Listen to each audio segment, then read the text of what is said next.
बहुत सारे तत्व हैं, परंतु दो ऐसी बातें या दो ऐसे तत्व हैं जिनके ऊपर सबसे ज्यादा श्रद्धा की जाती है। कहना चाहिए वे हमारी श्रद्धा के आधार हैं। वे दो तत्व हैं, नमोकार महामंत्र और 24 तीर्थंकर। ये दोनों ऐसे तत्व हैं कि जिन्हें हम निर्विवाद कहें। जैन धर्म की चारों परंपराओं में इन दोनों की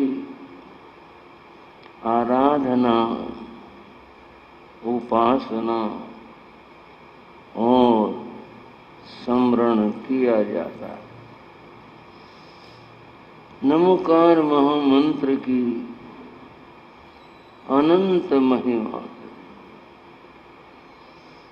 कोई कहना चाहे अपने जिह्वा से तो कह नहीं पाए। जीवन चुक जाए परंतु महामंत्र की व्याख्या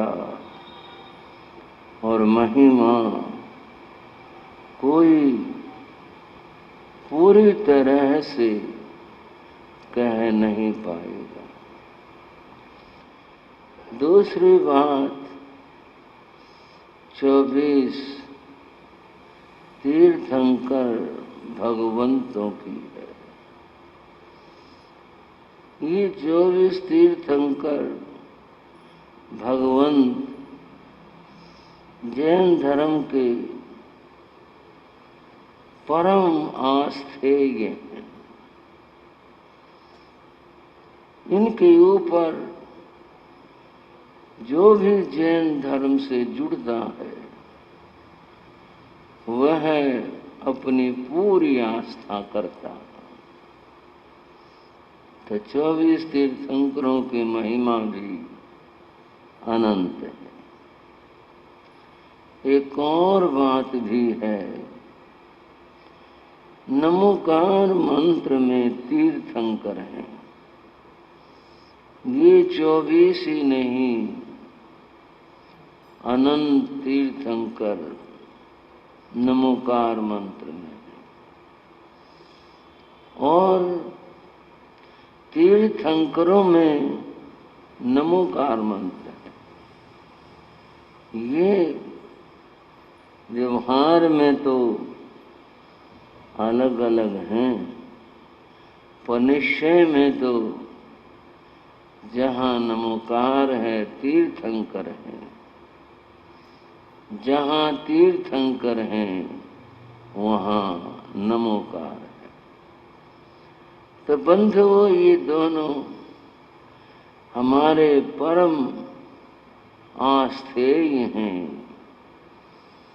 इन पर तो हम जितनी गहरी श्रद्धा करें रखें हमारा कल्याण होगा। नमोकार महामंत्र की चर्चा यथा प्रसंग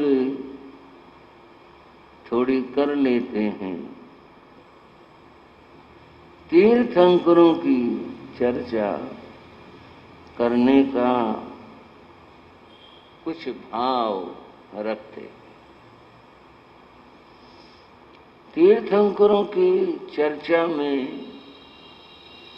पहले कुछ बात समझेंगे। तीर्थंकर शब्द का अर्थ होता है तीर्थम करोति रचयति इति तीर्थंकर।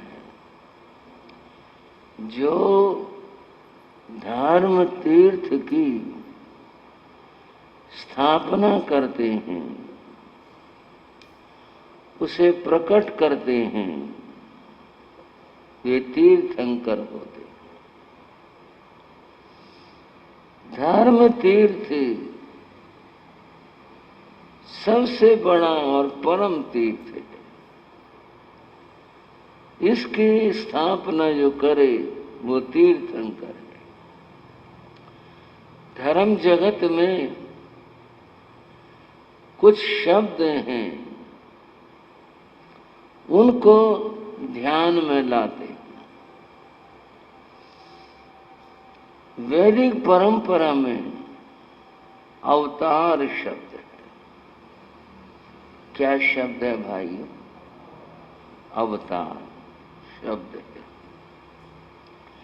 जैन परंपरा में तीर्थंकर शब्द है। बौद्ध परंपरा में बुद्ध शब्द है। अवतार का अर्थ होता है अवतरण, ऊपर से नीचे आना। यहाँ वो अर्थ नहीं है कोई कहीं गिरना आना, ऐसा तो सोचना भी नहीं है। अवतरण है ऊपर से नीचे आना। कितने ही कार्य होते हैं जब आप ऊपर से नीचे आते हैं, वो कोई गिरना नहीं होता, वो तो कार्य है ऊपर से नीचे आना। यह अवतार शब्द का भाव है। तीर्थंकर की बात मैंने अभी बताई। जो धर्म तीर्थ की स्थापना करे वह तीर्थंकर है। बुद्ध शब्द का अर्थ होता है जो ज्ञान दे, बोधि दे, उसे बुद्ध कहते। जो बुद्ध पुरुष हैं वे ज्ञान देते। अब शब्दों में अर्थ भी होता है और अर्थ का भाव भी होता है। अवतरण जिसने लिया हुआ, अवतार जो बना, वह भी यहाँ आकर क्या करेंगे? यहाँ आकर ज्ञान देंगे। धर्म संस्थापनार्थाय, गीता में कहा, धर्म के स्थापना के लिए, धर्म संस्थापनार्थाय संभवामि युगे युगे। मैं युग युग में अर्थात समय समय पर धर्म की स्थापना के लिए अवतार जन्म लेता हूं, यहां आता हूं। अब भाव की बात समझो और आनंद भी लेना। तीर्थंकर की बात और इसमें बताओ क्या कहें? धर्म संस्थापनार्थ, धर्म की स्थापना के लिए, और तीर्थंकर धर्म तीर्थ की स्थापना करने वाला। हुई ना बात, समानता है ना। दुनिया कितना अर्थ मानती है, कितना भेद मानती है। बुद्ध पुरुष ज्ञान देते हैं। ये जो अवतार और तीर्थंकर हैं, ये स्थापना करके धर्म की, तीर्थ की क्या करते हैं? ज्ञान देते हैं, देशना देते हैं, ज्ञान प्रदान करते हैं। ज्ञान से उद्धार होता है। अतः सभी का कार्य ज्ञान देना है। परंपराएं अलग अलग हैं, शब्द अलग अलग हैं, लेकिन अगर भाव देखें कितना कुछ परस्पर के अंदर एक समानता दिखाई देती। बंधुओं, मैं तीर्थंकरों की बात कुछ आगे बढ़ाऊं। नमोकार मंत्र और तीर्थंकरों के प्रति जैन धर्म में सभी श्रद्धा रखते हैं। ये जो हमारा भाव, श्रद्धा का भाव, इसके बारे में कुछ सवाल हैं।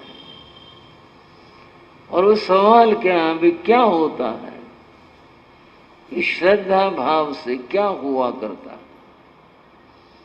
शास्त्र माया थावत हुई मंगलेन भन्ते जीवे किम चणयई। तीर्थंकरों की, भगवंतों की स्तुति करने से, महिमा गाने से क्या होता है। महिमा तो वही गाएगा जिसमें श्रद्धा होगी। मैं केवल बात बता रहा हूं। मीरा नाची, और क्यों नाची? अपने भगवान को याद करते हुए नाची। अपने परमात्मा को उसने याद किया। और उसकी श्रद्धा क्या विचित्र है। माई मैं तो लियो गोविंदो मूल, मैंने तो परमात्मा को खरीद लिया। क्या अद्भुत बात है। मायरी मैं तो लियो गोविंदो मूल, मैंने तो परमात्मा खरीद लिया। बंधुओं, इसका भाव यह है, परमात्मा का मूल लेना क्या, हम बिक गए। हम खुद बिक गए उस परमात्मा के लिए, उसकी शरण में चले गए। अब हमारा कुछ नहीं, हम तो बिक चुके। हम तो उस परमात्मा के हो लिए, हमारा कुछ भी नहीं। और एक नहीं, जितने भी भक्त हुए उन सब की मनोदशाएं यही है। यहां जो बात थी वो मैंने पूछा, थावत हुई मंगलेन भन्ते जीवे किम चणई। इन भगवंतों की स्तुति करने से क्या हुआ करता है। तो कहा, भगवान ने फरमाया, भगवान ने उत्तर दिया, थावत हुई मंगलेन जीवे नाण दर्शन चरित बूही लाभम जनयई। जो व्यक्ति स्तुति करता है तीर्थंकर भगवंतों की, उसको ज्ञान, दर्शन और चरित्र, इसका लाभ होता है। जितना भगवान को हम और आप सब याद करेंगे, हमारा ज्ञान निर्मल हो जाएगा। श्रावक को बड़ी भावना से सुनने की बात है यह। जितना उसे गाओगे और पुकारोगे, जितना याद करोगे, ज्ञान निर्मल होगा। दर्शन, श्रद्धा